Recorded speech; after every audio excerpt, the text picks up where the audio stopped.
Taste the Daily. இந்திய வீரர் சுபான்ஷு சுக்லாவின் விண்வெளி பயணம் மீண்டும் ஒத்திவைக்கப்பட்டுள்ளது.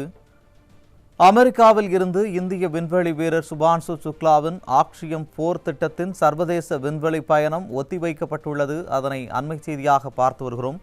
இந்திய வீரர் சுபான்ஷு சுக்லா உட்பட 4 வீரர்கள் இன்று சர்வதேச விண்வெளி நிலைய பயணம் மேற்கொள்ள இருந்த நிலையில் மோசமான வானிலை காரணமாக மீண்டும் ஒத்திவைக்கப்பட்டிருப்பதாக இஸ்ரோ அறிவித்திருக்கிறது. ஸ்பேஸ்எக்ஸ் நிறுவனத்தின் பால்கன் 9 ராக்கெட் மூலம் டிராகன் விண்கலம் இன்று மாலை 5:30 மணிக்கு விண்ணில் ஏவப்படவிருந்தது.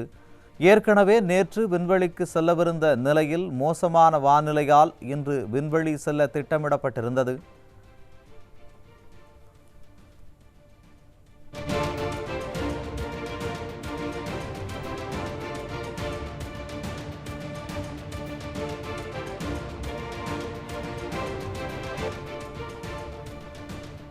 இந்திய வீரர் சுபான்ஷு சுக்லாவின் விண்வெளி பயணம் மீண்டும் ஒத்திவைக்கப்பட்டிருக்கிறது. அதனை அண்மை செய்தியாக பார்த்து வருகிறோம்.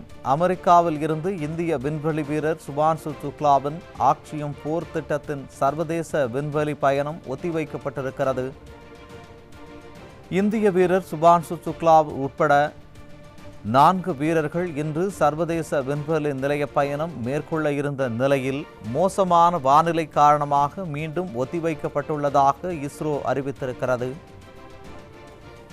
ஸ்பேஸ்எக்ஸ் நிறுவனத்தின் பால்கன் 9 ராக்கெட் மூலம் டிராகன் விண்கலம் இன்று மாலை 5:30 மணிக்கு விண்ணில் ஏவப்படவிருந்தது.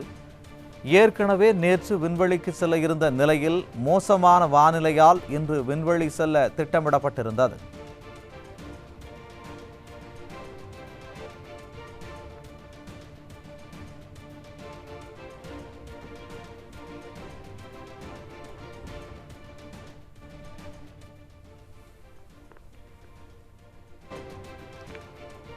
இந்திய வீரர் சுபான்ஷு சுக்லாவின் விண்வெளி பயணம் மீண்டும் ஒத்திவைக்கப்பட்டிருக்கிறது. அதனை அண்மை செய்தியாக பார்த்து வருகிறோம்.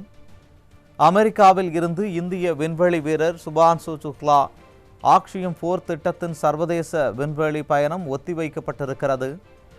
இந்திய வீரர் சுபான்ஷு சுக்லா உட்பட 4 வீரர்கள் இன்று சர்வதேச விண்வெளி நிலைய பயணம் மேற்கொள்ள இருந்த நிலையில் மோசமான வானிலை காரணமாக மீண்டும் ஒத்திவைக்கப்பட்டுள்ளதாக இஸ்ரோ அறிவித்திருக்கிறது. ஸ்பேஸ்எக்ஸ் நிறுவனத்தின் பால்கன் 9 ராக்கெட் மூலம் டிராகன் விண்கலம் இன்று மாலை 5:30 மணிக்கு விண்ணில் ஏவப்படவிருந்தது. ஏற்கனவே நேற்று விண்வெளிக்கு செல்ல இருந்த நிலையில் மோசமான வானிலையால் இன்று விண்வெளி செல்ல திட்டமிடப்பட்டிருந்தது.